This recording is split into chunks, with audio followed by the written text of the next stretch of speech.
আসসালামু আলাইকুম। আমি আওয়ামী লীগের খুবই ক্ষুদ্র একজন সমর্থক। কোটি, কোটি সমর্থকের মধ্যে আমি একেবারে নগণ্য একজন। আমি লিস্টেড কোনো কর্মী না। ঠিক আছে? জাস্ট সমর্থক। এইবার আওয়ামী লীগের যেভাবে পতন হলো, জননেত্রী শেখ হাসিনা সরকার প্রধানের যেভাবে ক্ষমতাচ্যুত হলেন, ওনাকে যেভাবে দেশ থেকে তাড়িয়ে দেওয়া হলো, সবকিছু মিলিয়ে আমি ভেবেছিলাম যে আওয়ামী লীগের জনপ্রিয়তা এই মুহূর্তে একেবারে শূন্যের কোটায় নেমে আসবে। এমনটাই হওয়ার কথা ছিল। এমনটাই হতো। বিশেষ করে গণঅভ্যুত্থানের মধ্য দিয়ে যদি কোনো সরকারের পতন হয়, সেই সরকারের জনপ্রিয়তা থাকে না।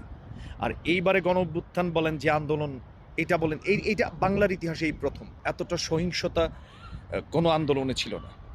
এতটা সহিংসতা ছিল না, এতটা নিষ্ঠুরতা, বর্বরতা ছিল না এই আন্দোলনে যতটা ছিল। তো আমি ধরে নিয়েছিলাম এবার শেষ, আওয়ামী লীগ একেবারে আর শেষ। এইখানে মানুষের কোনো ভালোবাসা, ভক্তি থাকবে না, এমনটা ধারণা ছিল আমার। মূলত তাই হয়। গণঅভ্যুত্থানের মধ্য দিয়ে যাদের পতন হয় তাদের এই অবস্থাই হয়। কিন্তু বিষয় পুরোটা উল্টো হয়ে গেল।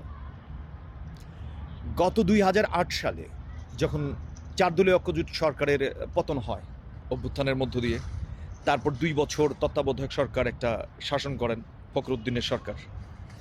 তো ২ বছর পর নির্বাচনে গিয়ে ততদিনে বিএনপি এবং বিএনপির উপরে সহিংসতা চালানো হয়নি। কোনো রকম সহিংসতা ছিল না, কোনো রকম না, একেবারে। আওয়ামী লীগ যেরকমভাবে ওই প্রশাসনের দ্বারা তখন নিয়ন্ত্রিত হচ্ছিলেন, বিএনপিও ঠিক একইভাবে নিয়ন্ত্রিত হচ্ছিলেন। বেশি কিছু করা হয়নি। ২ নেত্রী জেলে ছিলেন। তো ২ বছর তারা গুছিয়ে উঠেছে।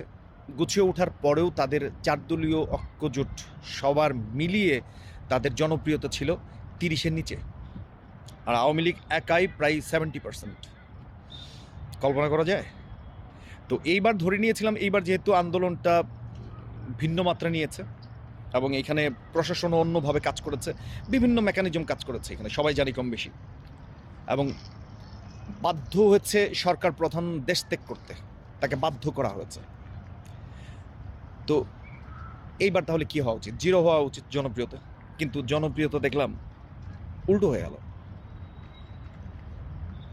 এখন পর্যন্ত বিএনপি জামাত মিলিয়ে তাদের সমষ্টিগত যে জনপ্রিয়তা, আওয়ামী লীগ একাই তার থেকে বেশি। এটা কল্পনা করা যায়?